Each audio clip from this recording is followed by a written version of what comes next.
This one's about a 36-year-old custodial engineer. We'll call him Bert.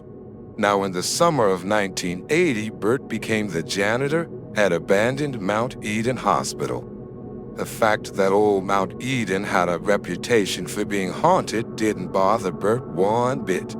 Of course, he had no idea of the horror that was waiting for him there. The way Bert saw it, the pay was good and the hours were regular. The job was perfect for a family man looking forward to the birth of his first child. He chalked up all the spooky talk to rumors and wise tales.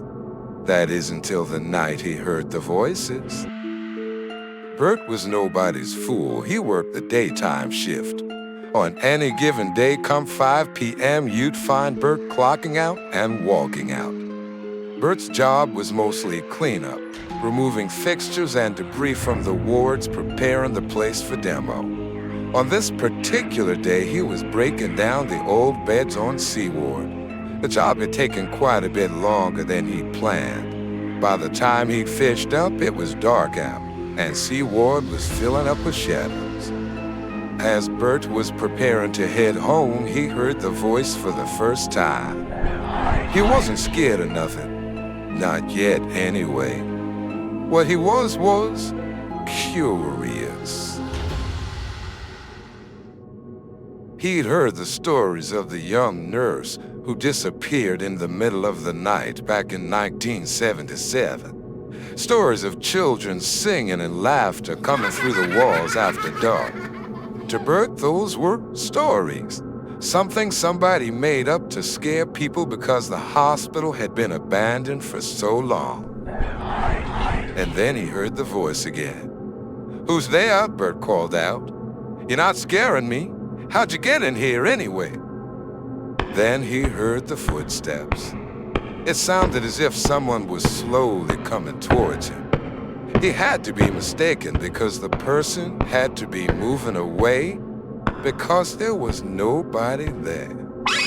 "I don't want to get you in trouble, but you're trespassing," Bert called out.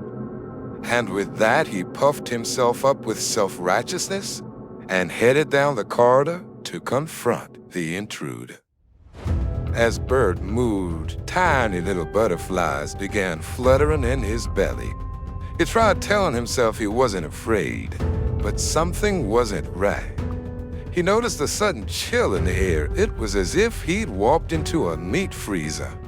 Trying to ignore the cold, Bert called out, "This is gonna get you in big trouble." He was not gonna let some prankster intimidate him out of his job. After all, he had a growing family to think of. But he could see his breath, and his lips were beginning to feel as if someone was rubbing an ice cube on them. What was that? It sounded to Bert as if someone had dropped something. The problem was the sound wasn't coming from down the hall where he was headed. The sound was coming from where he'd been. Slowly he turned like a man stuck in molasses. He peered up the corridor, squinting, eyes focused on what? Did he just see someone, or was he allowing his imagination to get the best of him? For the first time, Bert was beginning to wonder if all those rumors weren't rumors at all. He also realized he was frightened. No more investigating for Bert. It was time to head home. He cautiously began making his way back up the corridor, keenly aware of every distant sound, every movement in the shadows. And suddenly, it was as if an invisible hand had punched through the center of his chest and began squeezing his heart. Hard. His knees buckled, and Bert knew if he wanted to live, he had to get out of there. Now, Bert began a slow, dragging slog back to where he left his things. With each step, the pain in his chest exploded, making it hard to even take a step. Bert knew while this was something he didn't want to do, the pain was so intense, it was something he had to do. When he arrived back at his things, he noticed there was something on the floor, something that wasn't there before. He was sure of it. He bent down to get a better look, and there on the floor near his lunch pail was an old-style baby's rattle. The man in the moon on the ancient rattle face was winking at Bert, as if there was a joke and he wasn't privy to it. Bert could feel the evil coming off of that thing in waves, and decided he was going to ignore his belongings. And with that, Bert began the slow, painful slog toward the exit door. His only thought as he moved was to get out. Get out now and get back home to his wife and unborn baby. He heard voices calling from the empty corridors behind, voices appealing to him. But Bert knew if he went to investigate, that'd be the last thing he'd do. So he ignored the calls and continued towards the exit. He reached the front door. He didn't know if that screen was telling him to get out or to come back. It didn't matter. Bert opened the door and stepped out of that cursed place and into the night air.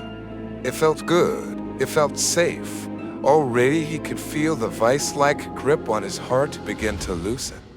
He filled his lungs with sweet, fresh air, straightened up, and began trekking for home. As he moved away from evil Mount Eden Hospital, Bert knew that good job or not, he'd be calling in his resignation in the morning. He planned to tell the story of Mount Eden to anyone who'd listen, and thanked his Maker for saving him from joining those lost souls he left behind, roaming the crossroads.